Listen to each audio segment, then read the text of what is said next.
Hey everyone, and welcome back. Before we begin here today, please make sure that you like and subscribe because it really does help out our channel over here, and it also really helps us reach others in need of assistance with these topics. So what we're going to be covering in today's video is we're going to be covering components and resultants, and we are going to be finding a resultant and a component force for this particular problem. And this will be the 14th part in this series. So what we have going on here is that we have two cables of known tensions that are attached to the top of a pylon AB as shown here.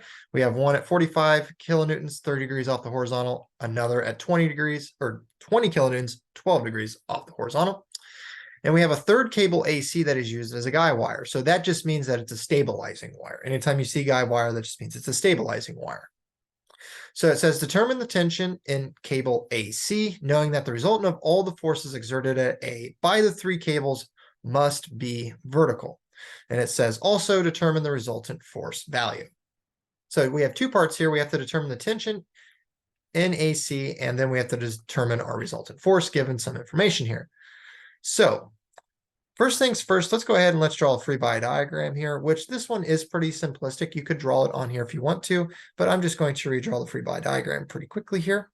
So there's my x-axis. There's my y-axis. My origin point here for my free body diagram is going to be the point where all these things connect in, and that is point A up here. So I'm going to throw in my known forces of 20 kilonewtons right here. That is 12 degrees off the horizontal. And then I have 45 kilonewtons in this other direction here, which is 30 degrees off the horizontal.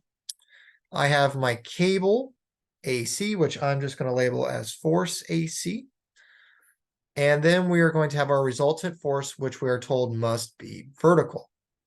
So with all of these forces, and let me back up a little quick. The reason why I know FAC is going in this direction is because the cable has to be in tension. So it has to be pulling away from my point of interest. So pulling away from point C or point A and pulling away from point C down here. It needs to be pulling at both ends of the cable away from those points of connection. So that's why FAC is drawn this way. It is pulling away from that point of connection. So going back to the resultant force that must be vertical, I have two options, up or down. Well, the resultant force, as you may know, is going to be a combination of your component forces, and it must always lie between your component forces. So our component forces here are the 45, the FAC, and the 20 kilonewtons.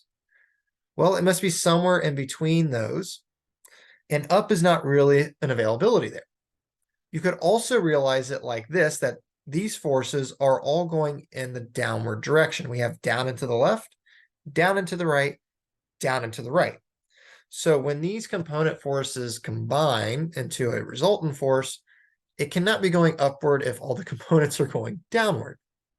So my resultant force then, I'm going to draw, if it once lets me get the marker back here, there we go. I am going to draw that in the downward direction. And that's my resultant force R. Now, last piece of information here is that I'm given the dimensions for the cable. The vertical drop of it is 32 meters. The horizontal distance is 24 meters. So that can be used to get my slope of the cable, which is 24, 32.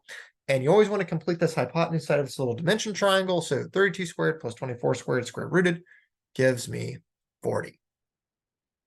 And that is my completed free body diagram. So I really don't need this picture anymore at the start. I can just use my free body diagram. So the first part says, what is FAC? Well, we don't know what the resultant is, and we don't know what FAC is. So we have two unknowns here. But we do know a piece of information is that the resultant has to be 100% vertical. So if you were to combine all these forces, let's say in the x direction, so if you were to sum forces in the x direction, since the resultant, the combination of all these forces is purely vertical, the combination of the forces in the horizontal direction has to be equal to 0.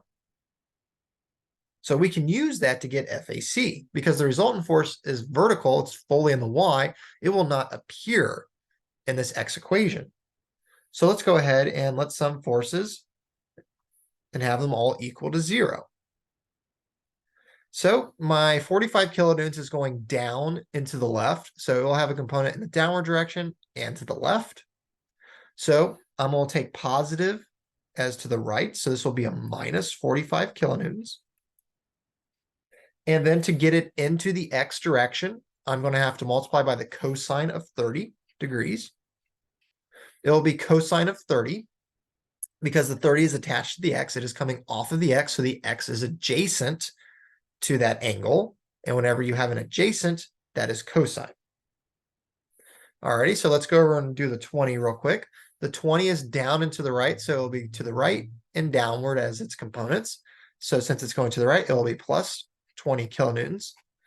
And this is 12 degrees off of the x. So since the x is adjacent to that angle, the angle's coming off of the x, that will be cosine of 12 degrees. And then we have our FAC. It is going down and to the right, so it'll be down and to the right for its components. So this will be plus FAC. And then I have to multiply by the ratio using the dimension triangle here to get the slope.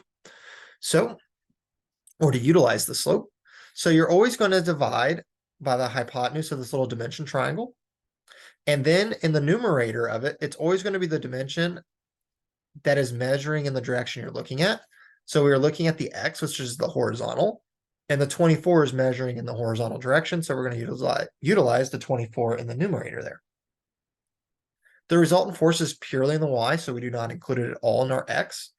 And since it is purely in the y, the summation of these forces with their x components have to be equal to 0. So FAC is my only unknown in there. So you can solve for FAC, which is just going to be 45 times the cosine of 30 minus off 20 cosines of 12, and then all of that divided by 24 over 40. And this gives me a total of 32.35 kilonewtons in that downward right direction.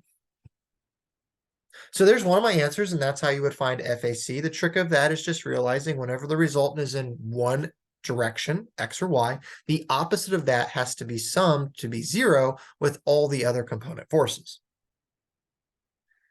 Alrighty, so now we are tasked with getting R. Since FAC is 32.35 kilonewtons, we have to get our resultant. Well, the resultant is purely in the y. So the components of these three forces in the y directions must add up to be the resultant direction, or the resultant force. So let's go ahead and let sum forces in the y direction equal to the resultant. Well, I'm going to take downward as a positive number since all our forces, their components are downward. Just gets rid of all the negative signs. So I'm going to have my 45 kilonewtons of force. And this time it will be sine of that angle, which is sine of 30. Because the y is opposite the angle is not touching the y. And whenever you have sine, or the opposite, that is dealing with sine. And then I'm going to have plus the 20 kilonewtons times the sine of 12 for the same reasoning there. And then plus my FAC, which is 32.35 kilonewtons. And that'll be multiplied by my ratio. Once again, always divide by our hypotenuse of that dimension triangle. And then you're going to multiply by the dimension that is measuring in the direction you're looking at. Well, we're looking in the vertical direction of y, so that will be the 32. And all of this has to be equal to my resultant force of R. So just tally all of this up, and my resultant force pops out to be 52.54 kilonewtons in that down direction. And that's how you would solve for the resultant force there. So I hope this video was helpful. And if you want to see more problem solved this Friday, please check out the other videos on our channel as we're trying to upload daily. Also, if you haven't done so already, please like this video, leave a positive comment below, and subscribe to the channel because all of that does help us out. Thank you for watching, and I hope you have a great day.